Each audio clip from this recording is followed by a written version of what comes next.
Now, in the last 10 years, I have not been as active as I could or should have been. I'm leaving that more to a younger generation because you reach a time in your community career where it's very hard not to interfere. You've got to let the young people have an opportunity to make mistakes. Just because I may know how you can do something in a more efficient manner or maybe even a better manner, you got to learn how to keep your mouth shut sometimes. And it's sometimes a little bit easier to do it that way. I'm sure that if we were talking to other people, they would mention you as one of the real...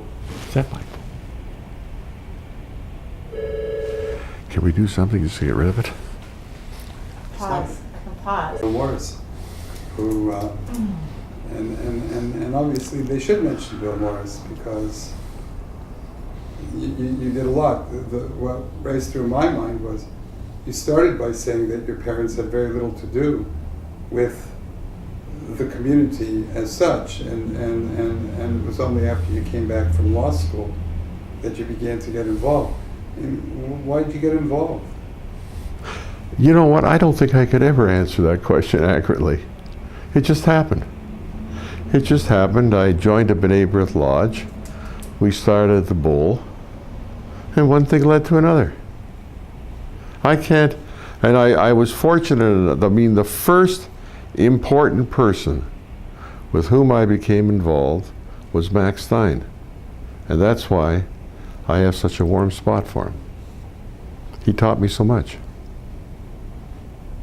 Just imagine, I mean, you could just as easily have never gotten involved, and the community would not have had the benefit of a Bill Morris. I mean, you could have.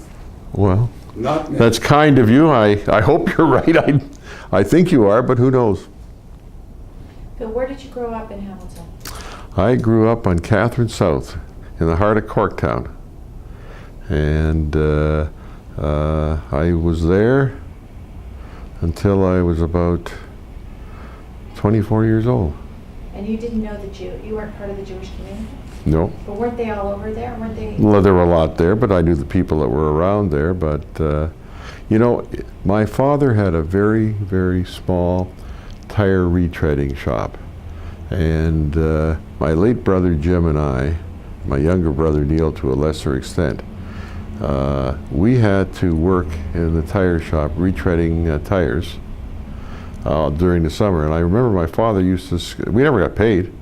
My father used to scrape by enough money to pay our tuition to get into university. And different world. I mean, I tell that to my kids, they listen, but you know, that's not possible. But it is. And you know, a lot of people have comparable stories, but you know, I just didn't. And So you didn't go to synagogue every morning? Are you joking? I like that. Even today, I can say truthfully that between my brother Neil and I, we go to shul probably 3 or 4 times a week. I go once or twice a year, and he goes the remainder of the time. Yeah. So he looks after the religion part as far as the two of us are concerned. I rarely go to a shul even today. I'm not as cynical as your late Uncle Morley was, but I'm not too far removed. But nobody was as bad as Morley was. In what way? Oh, well, Morley just didn't believe in religion. Me, I do believe in religion. I think you belong to a synagogue. I belong to the temple since I graduated from law school. Which law school? Osgoode Hall, which is now part of York. Right. But with the temple, if you wanted to equate attendance with membership dues, boy, have they got a great member in me.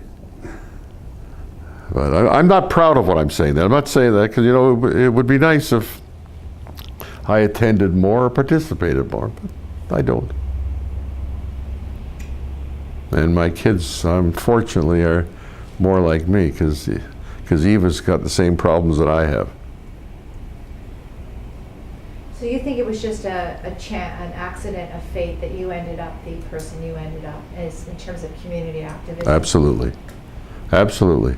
You don't see the seeds of it being planted earlier on? Oh, I think my mother and father indirectly probably had something to do with it, but very little. Very little.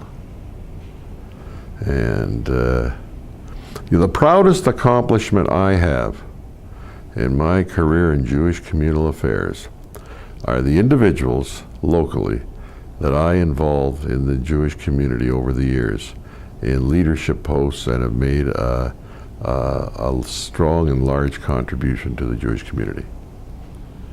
And that's the greatest contribution I've made. Well, that's a very sizable contribution. Well, I like to think so. There's a lot of people that became president of one organization or another that I encouraged or influenced or whatever. And How old are you, Bill? I will, 1 week from tomorrow, I will turn 71. I'll tell you what I thought was one of the most successful Jewish institutions in Hamilton. The baseball league. Well, you're absolutely correct. And I was part of the baseball league from the very beginning. And the baseball league owes its success to one person and owes its decline to the very same person. Because he was so good in organizing this and carrying it through. But once in a while, you got to step aside and bring in somebody new and get fresh blood. But the baseball league did a lot. And I took a great deal of pride for the last 4 or 5 years that I was part of the league. I was the 3rd or 4th oldest person in the league, but the slowest. Can you talk a bit about the history of the league from your perspective? The league started actually as a B'nai B'rith league, although there are certain people at the JCC will not agree with that. But it started as a B'nai B'rith league. Then they sort of, the center was trying to develop some type of baseball entity. And they got together, and then of course the JCC took over, and it was an excellent job during the initial years. And by the way, I'm not saying something behind the commissioner's back that I had not sent to him personally. I said to him, "You got to get new blood in here." And one of my greatest pleasures of the league was, we had some young fellows in there who had problems in being able to deal effectively with other human beings, communication problems, young kids that maybe were a little slower than others. And we always managed to have at least one of them on our team. And I can tell you that there was no way that I would tolerate these people being treated in any different fashion. They were a member of our team, and that's the way it had to be. And there are several examples that I could cite, which I won't, that had some very pleasurable times there because it gave them an outlet. But the league was, and I'm not sure if it's an operation. I'll tell you where there is a sport where I think we could get something going in Hamilton, and that's hockey. I mean, I'm not sure how many Jewish hockey players there are, but I know I got a son, Jay, who plays goal for one of the B'nai B'rith teams in Toronto, once a week, sometimes twice a week. And he plays goal in some industrial league here another night of the week. So you put that privacy thing on, it doesn't work. The hell with it. And okay. No, that's good. Interesting about B'nai B'rith. B'nai B'rith is in the process of being resurrected in Kitchener. I know. Do you know? Yeah. B'nai B'rith. See, one of the biggest tragedies of Jewish communal life, well, it's both a blessing and a curse, was the emancipation of women.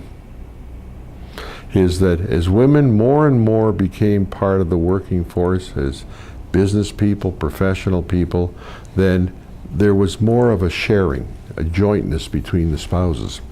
And as a result, you started having couples being involved in organizational work. And at the same time with that phenomena going on, you also have golf clubs, golf becoming a sport again, tennis becoming a sport where people want to be involved, people getting more selfish. Don't want to give to the community. I'm talking about it being an involvement. And the membership organizations as we know them today are dying. It could be B'nai B'rith, Hadassah, National Council of Jewish Women, you name it. I mean, Well, Na'aman is still going strong. We're the exception to the rule. that's because of your involvement and probably a few others as Not well. just, no, we have a great group of people. Well, you are very, very fortunate, and the group is very fortunate that you've been able to maintain this, because every other group, I mean, for the last 6 years, I have funds available in my trust account here to hire a part-time worker for B'nai B'rith who could help revitalize the lodge, getting people involved and helping them get back into a programming bit. And is there a need for it? You bet your ass there is. Because we need to get people more involved in a community setting. Because I remember, well, what's our greatest problem today in any Canadian Jewish scene? Anti-Semitism. I started preaching anti-Semitism 2 or 3 years before Durban, that horrible anti-Semitic conference there. I couldn't get anybody to believe me. I talked to them and no. Today we all know about it. And you need service organizations like B'nai B'rith lodges and things of that sort who can have joint meetings with other service organizations. And not just within the Jewish community.